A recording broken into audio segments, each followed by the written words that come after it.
Bismillah, alhamdulillah, wassalatu wassalamu ala rasulillah. Edhe sot me ndihmën e Allahut do të hatim dritë mbi historinë e Musait, edhe Firaunit. Në bisedat e kaluara treguam për urvajtjet e Firaunit dhe parisë së tij që ta ngulfatin thirrjen e Musait alayhi salatu wassalam, ta shuanin dritën e Allahut në mënyrë që thirrja të mos përhapej. Megjithatë, Allahu subhanahu wa taala e ka caktuar që drita e tij asnjëherë të mos shuhet. Sa më shumë që i thartë e të kotës ushtrojnë trysni mbi muslimanët, aq më shumë përhapet thirrja, aq më shumë shtohet numri i muslimanëve. Treguam bisedën e kaluar se si e pranoi Islamin edhe bashkëshortja e Firaunit. Firauni mundohej ta shuante dritën e Allahut, fenë e Allahut. Firauni mundohej me mishe me shpirt që të vriste, të masakronte çdo musliman që pranonte, që e shfalte haptazi fenë e tij. Megjithatë, Islamin e pranoi njeriu i tij më i afërt, bashkëshortja e tij, që tregon se kjo fe do të përhapet bi idhnillahi tebaraka wa taala. Ashtu siç u përhap mot, ashtu do të përhapet edhe sot. Megjithëse diçka të tillë e urrejnë të padrejtët, e urrejnë jo besimtarët. Ndërkohë që thirrja përhapej, ndërkohë që numri i muslimanëve shtohej, cënohej pushteti i Firaunit, cënohej pushteti i parisë së Firaunit. Kështu, Allahu i lartësuar na tregon se paria ngrihet në një kuvend dhe i drejtohen zullumçarit duke thënë: "Atadharu Musa wa qawmahu liyufsidu fil ardi wa yadhraka wa alihatak." A do të lejosh Musain edhe pasuesit e tij dhe muslimanët që të përhapin fesadin dhe shkatërimin në tokë? Ata e quanin Islamin, fenë e drejtësisë, e quanin fesad, e quanin shkatrim. A dëshiron ta lejosh Musain edhe pasuesit e tij të përhapin shkatërimin në tokë, thot Allahu? Këtu ishin fjalët e parisë së Firaunit. I drejtohen Firaunit duke thënë: a do t'i lejosh të largohen nga hynizimi jot dhe hynizimi i idhujve i zotarëve tanë? Atëherë Firauni, ndërkohë që paria i mbante krahun, ngrihet dhe thot: qala sanuqatilu abna'ahum wa nastahyi nisa'ahum wa inna fawqahum qahirun. Atëherë ne edhe një herë do t'ja vrasim bijtë e tyre edhe do t'u lëm të gjalla femrat, vashat, në mënyrë që t'u vënitet forca, në mënyrë që të friksohen ata që vinë pas, sepse me të vërtetë ne jemi të plotfuqishëm, kemi sundim mbi ta. Nëpërmjet këtij ajeti kuranor na bëhet fort e qartë urrëtia e madhe e tharëve të kotës për muslimanët, urrëtia për fenë e Allahut subhanahu wa taala. Pse? Sepse moti edhe soti i tharët e të kotës e kanë mbajtur pushtetin e tyre mbi shtyllat e padrejtësisë, e zullumit ndaj njerëzve, mbi shtyllat e paturpsisë, mbi shtyllat e idhujtarisë. Edhe ata janë të bindur se nëse ngadalën Islami edhe ngadalën muslimanët, pushteti i tyre do të venitet. Pushteti i tyre do të humbë. Nëse çelësat e pushtetit i marrin në dorë muslimanët, atëherë nuk ka më rishfet. Atëherë nuk ka më kamat, nuk ka më alkol, nuk ka më kurvri, nuk ka më padrejtësi.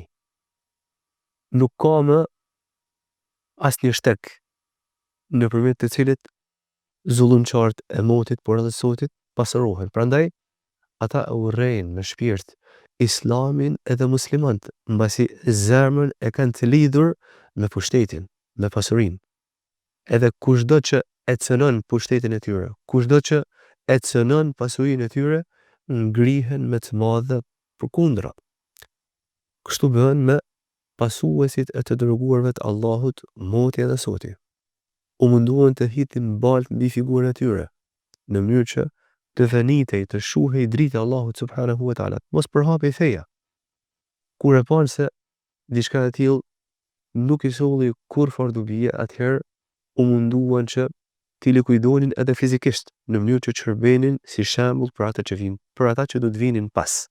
Megjithatë, Allahu subhanahu wa ta'ala kishte caktuar që moti edhe soti numri i muslimanëve të shtohej dhe feja të përhapej. Megjithse diçka të tillë e urrejnin i thartët kotës. Kur mori vesh për lajmin e kopshëm, Musa alayhi salatu wasalam i jep zemër Benu Israilve duke i thënë Ista'inu billahi wasbiru inna al-ardha lillahi yurithuha man yasha'u min ibadihi wal 'aqibatu lil muttaqin. Bëni durim për hir të Allahut dhe kërkoni ndihmë vetëm nga Allahu. Edhe dijeni se toka është në dorën e Allahut subhanahu wa ta'ala dhe ai ja lën në trashëgim atij që dëshiron për robët e tij. Dijeni, i tha Musa alayhi salatu wasalam, se ardhmja i përket ardhmja lavdishme u takon vetëm njerëzve të devotshëm. Në një tjetër Allahu i lartësuar na tregon se Musa i drejtohet popullit të tij duke thënë: Ya qawmi in kuntum amantum billahi fa alayhi tawakkalu in kuntum muslimin. O popullim, nëse me të vërtet i besoni Allahut, vetëm Allahut mbështetjuni nëse jeni musliman të vërtet. Çfarë përfitojmë nga këtë fjalë që Musa alayhi salatu wasalam i drejton Benu Israilve në momentet e vështira? Allahu i lartësuar na tregon nëpërmjet këshillës, nëpërmjet porosive të Musait, shtyllat mbi të cilat ngrihet triumfi i popullit islam. Musa alayhi salatu wasalam e nxit popullin e tij së pari të mbështeten Allahut. Së dyti të kërkojnë ndihmë vetëm Allahut. Dhe të bëjnë durim. Kush i mbështetet Allahut, Allahu subhanahu wa ta'ala e ndihmon. Wa man yatawakkal 'ala Allahi fa huwa hasbuh. Kush i mbështetet Allahut, Allahu i mjafton atij. Kush kërkon ndihmë vetëm nga Allahu i lartësuar e ndihmon. Kush bën durim, Allahu subhanahu wa ta'ala e ndihmon. Këto janë edhe tre shtyllat kryesore mbi të cilat ngrihet triumfi edhe ngadhnimi i muslimanëve. Mbështetjen Allah. Kërkimi i ndihmës vetëm nga Allahu, as nga lindja dhe as nga perëndimi. As nga fuqitë e lindjes dhe as nga fuqitë e perëndimit. Ndihma muslimanëve i vjen nga Allahu, prandaj muslimani e lidh zemrën e tij me Allahun. Ihfadillah yahfazka. Ihfadillah tajidhu tujahak. Ruaja fenë e Allahut në mënyrë që Allahu të ruaj ty, thoshte profeti Muhammed sallallahu alaihi wasallam. Ruaj Allahun në mënyrë që ruaj fenë e Allahut në mënyrë që Allahu të ndihmojë në momentet e vështirësisë. Idha sa'alta fas'alillah. Kur të kërkosh, kërkon nga Allahu. Wa idha ista'anta fasta'in billah. Edhe kur të kërkosh ndihmë, kërkoje nga Allahu.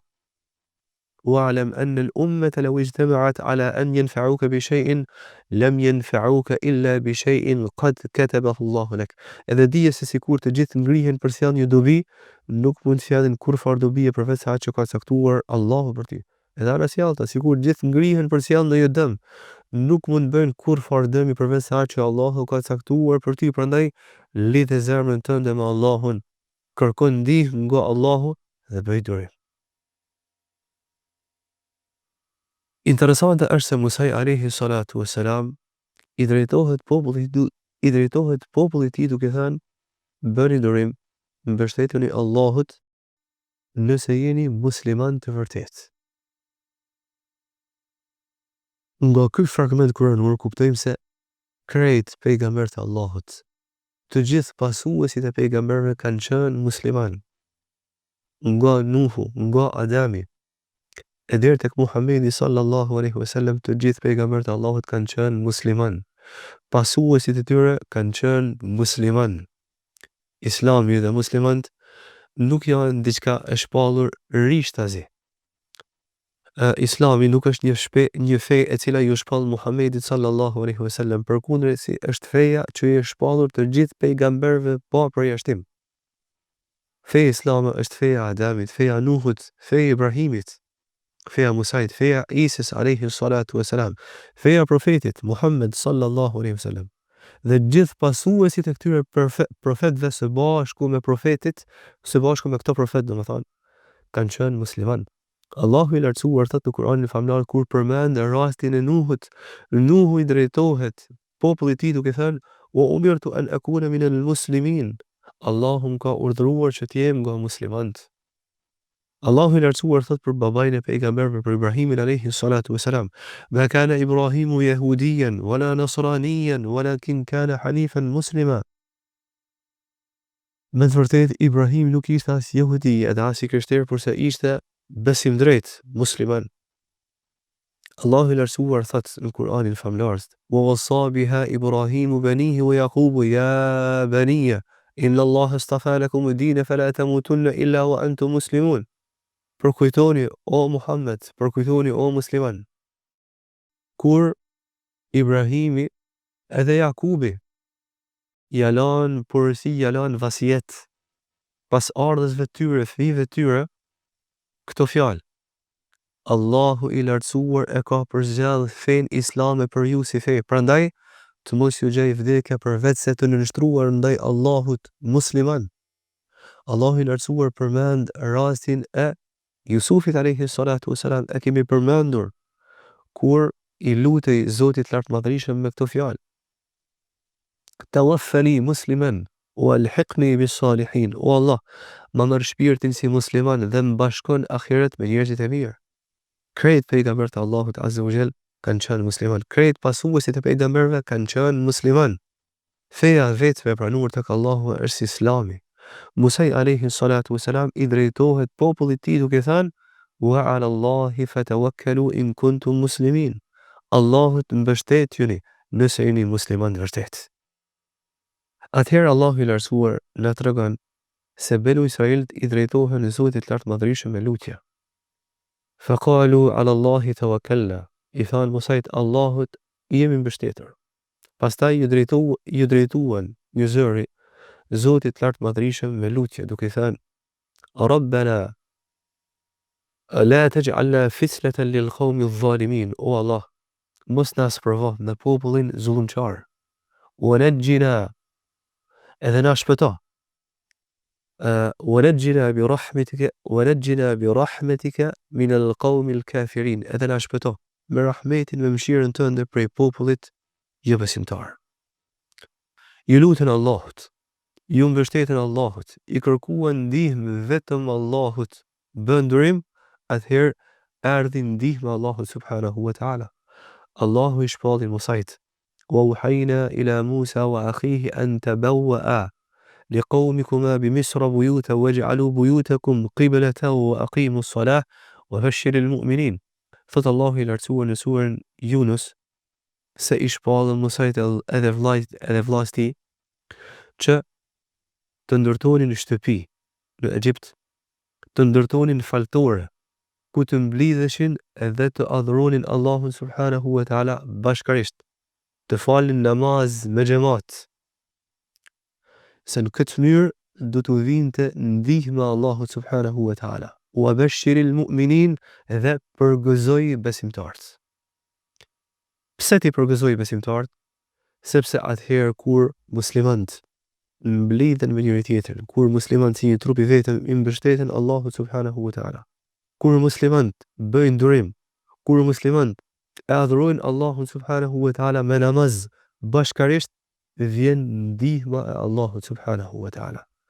Pikërisht ndihma e Allahut u ardhi mot, por se kjo ndihmë bi idhnillahi tabaraka wa ta'ala do të vijë edhe sot. Atëherë kur muslimanët i ndjekin hapat e fitores, të ndjekun hapat e gënjimit, hapat cilët i përmend Allahu subhanahu wa ta'ala nga fjalët e Musait alayhi salatu wasalam.